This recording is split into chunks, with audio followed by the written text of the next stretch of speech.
Welcome back to Cooking Gluten and Dairy Free with Dave D. One of my favorite things about starting this cooking channel is taking foods that people usually have to miss out on because of gluten and dairy allergies or sensitivities and making them accessible. But I know what you're thinking. Oh no, gluten, no dairy is probably nasty. Never. We don't sacrifice flavor over here. Now, speaking of foods that my gluten and dairy-free people usually have to miss out on, today we're making orange chicken. Gluten and dairy-free, of course. Despite the channel name, though, we're all-inclusive. If you eat gluten and dairy, feel free to make the substitutions wherever you want. But we're rocking it gluten and dairy-free over here, and delicious. That was a lot of talking. Let's get down to business. Starting with our prep, let's go ahead and dice up a Fresno chili pepper. My grocery store was out of Fresno, so I'm rocking a red cherry chili pepper. Make sure you get rid of all the seeds. Next, dice up a green onion all the way from the white, all the way down to the green. We're going to use the white part for our sauce and the green part for some garnish. Next, zest an orange. Hold on to the orange for later.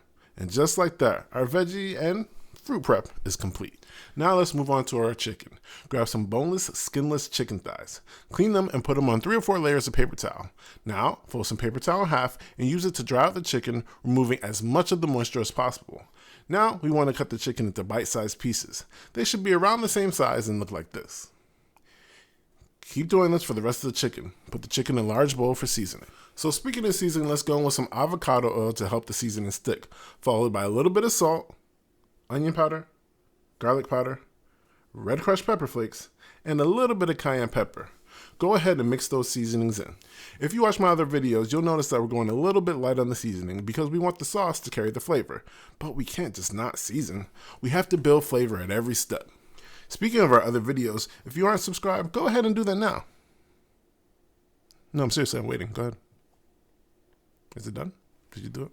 We specialize in gluten and dairy-free foods, and we have a healthy catalog of a bunch of different foods at this point. So subscribe so you can see new videos and hit the thumbs up to show some love and encourage me to keep going.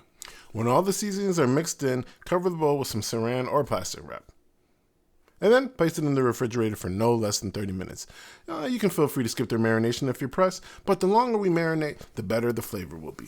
After marination, take the chicken out so it can warm up to room temperature while we work on our batter. Add some gluten-free flour to a new large bowl. Next, add some cornstarch, which is naturally gluten-free. And then add some baking soda. This mixture will make sure the chicken is nice and crispy so it can hold up to our delicious orange sauce. Now let's season our batter with some onion powder, garlic powder, cayenne pepper, and a little bit of salt and mix it in. Now we're going to throw the chicken into the batter, mix it around, and squeeze the batter into the chicken.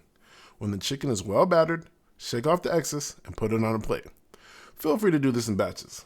Also, do it little by little so we can get some sufficient coating. Now the chicken is coated, not coded, coated. We can get ready for frying. Add some canola oil to a deep skillet or to your deep fryer. Get the oil to a temperature of 325. If you're working with a skillet, heat the oil on medium-low and use a food thermometer to check the temperature of the oil. Fill the basket or drop the chicken into the oil, being sure not to overcrowd it, as this will lead to the chicken sticking together. These are relatively small pieces, so this should only take about 5 minutes per batch. You can tell it's done when the chicken starts floating. Remove the chicken and put it on a grated baking sheet lined with paper towel. I prefer this method over a plate with paper towel because it actually allows the oil to drain away instead of sitting in the oil and becoming soggy. It should be beautifully golden brown, like this. Keep doing this in batches until all the chicken is done. Now that all the chicken is done, we want to heat the oil to 375. The first fry was for cooking, and this second fry will be for crispiness. This only takes about 30 to 45 seconds, so drop the chicken again. Don't worry about overcrowding this time. Feel free to put as much chicken as there as your basket can handle. After a quick fry, throw the chicken back in the rack to drain.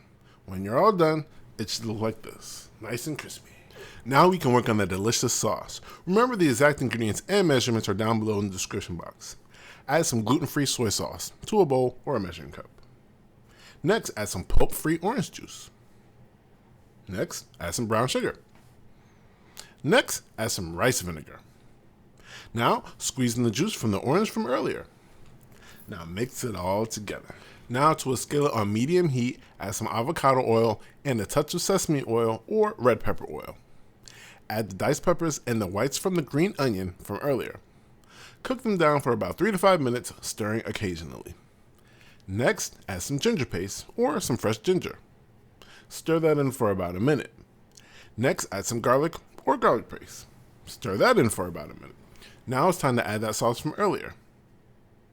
Turn up the heat to medium-high and stir it until it comes to a gentle boil.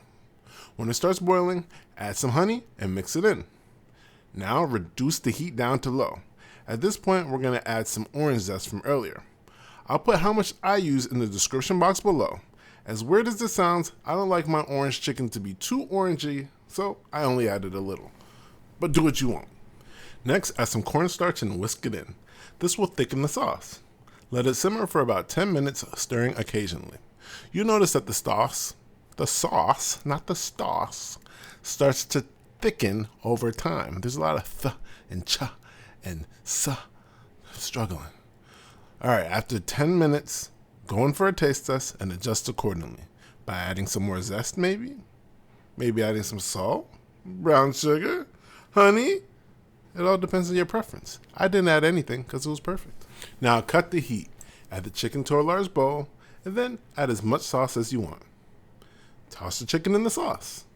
Throw it on a plate and then garnish it with the green part of the green onion from earlier.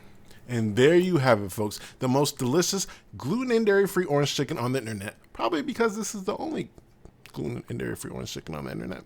Anyway, hit the thumbs up, hit the like button, hit subscribe, and leave a comment. I usually say leave a positive comment, but you can say whatever you want. If it's positive, it really means the world to me. If it's negative, I'll curse you out in my head and delete it. Anyway, thank you for watching, and we'll see you next time.